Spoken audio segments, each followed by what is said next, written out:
사랑하는 성도 여러분, 평안하십니까? 오늘은 창세기 41장 1절로 8절 말씀을 본문으로 하여서 같이 말씀을 나누려고 합니다. 제가 읽어드리도록 하겠습니다. 창세기 41장 1절. 만 2년 후에 바로가 꿈을 꾼즉 자기가 나일강 가에 서 있는데 보니 아름답고 살진 7 암수가 강가에서 올라와 갈밭에서 뜯어먹고 그 뒤에 또 흉하고 파리한 다른 7 암수가 나일강가에서 올라와 그 소와 함께 나일강가에 서 있더니 그 흉하고 파리한 소가 그 아름답고 살진 7소를 먹은지라. 바로가 곧 깨었다가 다시 잠이 들어 꿈을 꾸니 한 줄기에 무성하고 충실한 7 이삭이 나오고 그 위에 또 가늘고 동풍에 마른 7 이삭이 나오더니 그 가는 7 이삭이 무성하고 충실한 7 이삭을 삼킨지라. 바로가 깬즉 꿈이라. 아침에 그의 마음이 번민하여 사람을 보내어 애굽의 점술가와 현인들을 모두 불러 그들에게 그의 꿈을 말하였으나 그것을 바로에게 해석하는 자가 없더라. 오늘 저는 십자가와 단절이라고 하는 제목으로 같이 말씀을 같이 나누려고 합니다. 인생이 혼자라고 하는 생각이 들 때가 있는데, 특히 이 사명자가 사명의 길을 걸을 때 특히 그런 마음이 많이 들 때가 있습니다. 노아가 방주를 지을 때 아무도 그와 함께하지 않았습니다.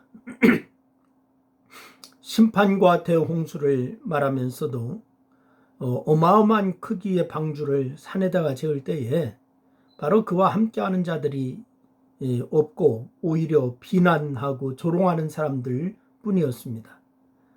바로 이렇듯 사명자는 세상과 단절되어서 홀로 있어야 할 때가 많이 있습니다. 그것은 요셉의 삶이 그랬고 예수님의 십자가 사역이 그랬습니다.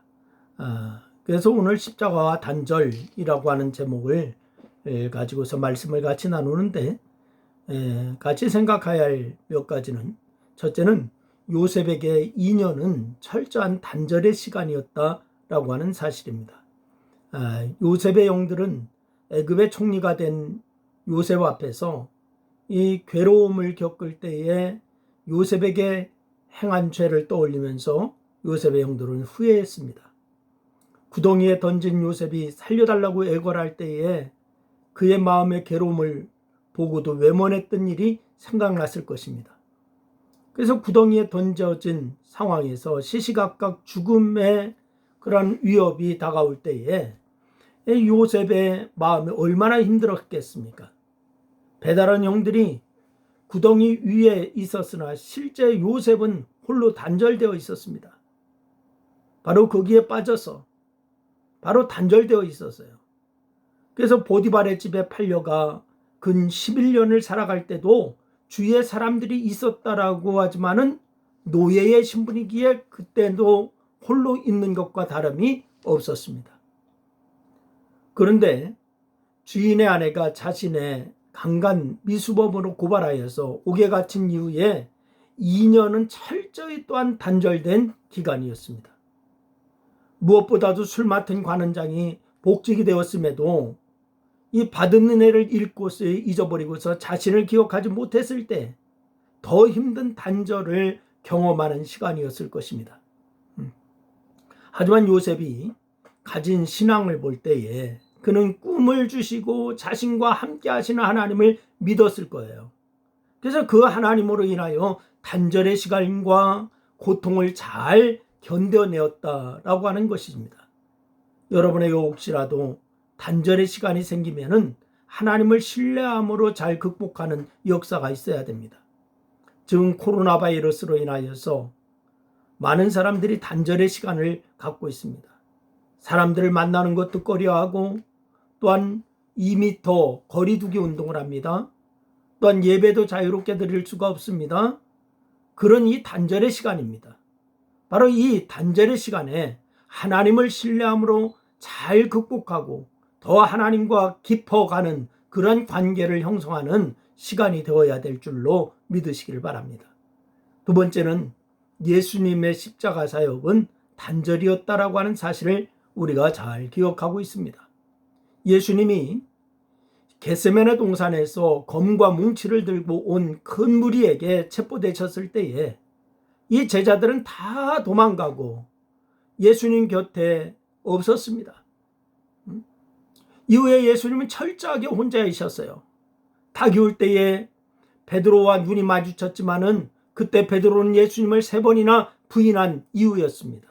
모른다라고 부인하였습니다. 대제사장 집들에까지 갔던 베드로는 산헤드린 공회 안에서 신문을 당하시던 예수님과 나름 함께 있기를 원했지만은 오히려 3번씩이나 부인했으니까 그것은 함께함이 아니었습니다. 어쩌면 예수님을 더 홀로 있게 한 그러한 상황이 되었습니다. 수제자라고 하는 베드로가 옆에 있었지만은 모른다라고 외면합니다. 부인합니다. 이때는 더 외로움을 느낄 겁니다. 예루살렘 시온산 남동쪽 언덕에 갈리칸투라고 하는 이름의 예배당이 있습니다. 이 갈리칸투는 닭이 울다라고 하는 라틴어에서 파생된 그런 말입니다. 근데 이 베드로가 닭 울기 전에 예수님을 3번 부인한 후에 부르짖으며 통곡한 교회로 그렇게 여겨지는 그러한 교회입니다. 그래서 그것은 산헤드린 공회로 예수님을 신문한 장소로 추정하는 그런 추정되는 그런 중앙에는 한 사람이 내려갈 수가 있는 크기의 원형 구멍이 하나 있어요. 근데 이 원형 구멍을 통해서 지하 공간으로 내려가게 되는데 죄인을 신문하다가 마음에 들지 않는 말을 하면은 양쪽 어깨에 밧줄을 묶어서 양쪽 어깨에 밖으로 밧줄을 묶어가지고 구멍을 통해서 아래로 내려보냅니다. 그런데 이 구멍과 연결된 지하 공간이 고문하는 장소로서 죄수가 내려오면 옆에 있는 고문실로 이동시킨 후에 손을 벽에 묶습니다. 그리고 고문을 합니다. 그래서 고문이 끝나면 밧줄로 묶어 위로 올려보내는데 신문을 할 때에 여전히 원하는 대답을 하지 않으면 다시 아래로 고문실로 또 내려보냅니다. 여러분, 우리는 이 복음서들을 통해서 예수님이 여러 차례 대제사장들과 공회원들에게 신문 받으신 것을 알 수가 있어요. 그때마다 예수님은 어떻게 하느냐? 침묵하셨습니다. 성경은 대제사장이 자기 옷을 찢으면서 예수님이 신성모독하는 말을 했다라고 하자 사람들이 예수님의 얼굴에 어떻게 하냐? 침 뱉으면서 주먹으로 치고 손바닥으로 때리고 뭐 이렇게 했다라고 성경이 기록하고 있어요. 하지만 그 정도가 아니었습니다. 앞서 말씀드린 그 고문실에서 몸을 가를 수 없을 정도로 심한 구타를 당하시는 예수님의 모습을 우리가 성경에서 읽을 수가 있습니다. 태장으로 맞습니다. 곤장으로 맞습니다. 여러분, 왜 이 베드로가 예수님을 부인하게 되었을까 생각하면은 예수님의 고문을 당하시고 처참한 모습으로 구멍을 통해서 올라올 때에 그 모습을 보고 얼마나 두렵고 무서웠겠습니까? 예수님의 제자라고 밝히면은 그 구멍을 통해서 들어가서 동일한 고문을 당할 것이니까 두려워서 3번이나 부인한 것이 아닐까 이렇게 생각이 듭니다. 여러분, 공회 앞에서 지하 고문실에서 예수님은 그 어떤 도움이나 위로도 없이 이 단절된 채 홀로 그렇게 있을 수밖에 없는 그런 고난을 당하셨어요. 그런데 이 단절과 고난은 그것으로 그치지 않았죠. 총독의 관저로 옮겨져서 그리고 예수님은 로마 군병으로부터 모욕과 수치는 물론 앞선 고문보다 더 세게 악랄한 매질과 고초를 그렇게 당하시는 예수님이셨어요. 자신이 달려야 할 십자가를 지고서 골고다로 가실 때에 예수님은 이미 시체와 마찬가지로 찢어지고 상한 그런 상태의 몸이었습니다. 만신창이가 된 예수님의 상태는 아마도 소리도 잘 들리지 않는 또 다른 의미의 단절을 겪으셨을 것이에요. 그리고 십자가에 예수님이 달리셨습니다. 피하실 수도 있고 천구를 동원할 수도 있는 그런 반격할 수도 있을 텐데 왜 단절된 상태로 홀로 모진 고난을 다 당하셨을까요? 사명자의 사명의 길을 걷고자 하셨기 때문입니다. 단절의 외로움과 고통을 묵묵히 감내하신 예수님으로 그래 우리는 이렇게 하나님의 백성이 되어서 하나님을 예배하는 하늘에 속한 자가 된 거예요. 여러분, 이 코로나 바이러스로 인하여서 많은 사람들이 고난 가운데 있고 어려움 가운데 있는데 이런 자그마한 고난으로 인하여서 우리가 하나님을 예배하지 못하는 것 너무나 마음이 아프지 않습니까? 그런데 예수님은 그 고난 다 당하시면서 우리를 위해서, 나를 위해서 예수님은 그 고난 당하셨습니다. 어떤 의미로든 단절은 두려운 것입니다. 무서운 것입니다. 하지만 오늘도 복음을 위해서 기꺼이 단절된 삶을 받아들이면서 십자가의 길을 걷는 하나님의 사람들이 많이 있습니다. 여러분도 주께서 원하시면 기꺼이 그 길을 가야 되는 것이 우리의 본분입니다. 여러분 오늘도 주님 앞에 기도하는 여러분 되시기를 바라고 나라를 위해서, 교회를 위해서, 주님의 나라와 의를 위해서 그렇게 기도하는 여러분과 제가 될 수 있기를 주의 이름으로 축원합니다. 이때는 우리가 기도해야 할 때고 주님의 뜻을 더 깊이 묵상해야 할 때고 하나님이 원하시는 것이 무엇인가를 옳게 분별하는 그러한 기간이 이 기간이라고 하는 사실을 잊지 마시기를 바랍니다. 반드시 하나님께서 우리를 다시 세워주실 것을 믿고 그렇게 감사하면서 주님 앞에 나가는 여러분 될 수 있기를 주의 이름으로 축원합니다.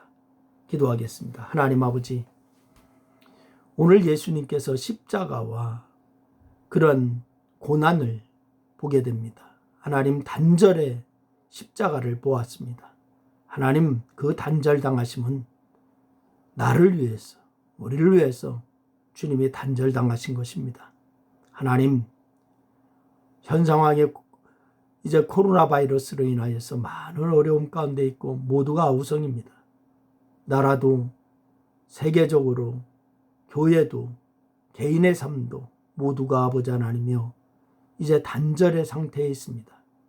이때 하나님을 더 가까이 하는 우리 크리스찬들이 될 수 있도록 인도하여 주시고 말씀 앞에 부복하고 기도하며 주님의 뜻을 간구하는 그러한 역사가 있게 하여 주시기를 원합니다. 특별히 사순절 기간을 보내는 이 시기에 주님이 원하시는 것이 무엇일까 깊이 묵상하는 아름다운 성도들이 다 될 수 있도록 하나님이 도와주시기를 원합니다. 특별히 아버지 하나님, 우리 신광교회 성도들을 지켜주시고 가정을 지켜주시고 예수 안에서 일어나 빛의 역할을 감당할 수 있도록 하나님이 지켜주시고 건강하게 하여 주시며 믿음의 삶을 살 수 있도록 하나님 역사하여 주옵소서. 오늘 이 저녁도 성령의 하나님께서 기도하는 자리에 함께하여 주시기를 소원하고 우리 주님 예수님의 이름으로 기도드리옵나이다. 아멘. 할렐루야. 내일 주일입니다. 주일 저번 주와 동일하게 오전 예배 우리가 드립니다. 교회는 소독을 다 마쳤습니다. 그리고 마스크 착용하시고 손소독제 비치되어 있습니다. 소독하시고 그렇게 예배에 동참하는 여러분 될 수 있기를 바랍니다. 오늘도 승리하시기를 주의 이름으로 축원합니다.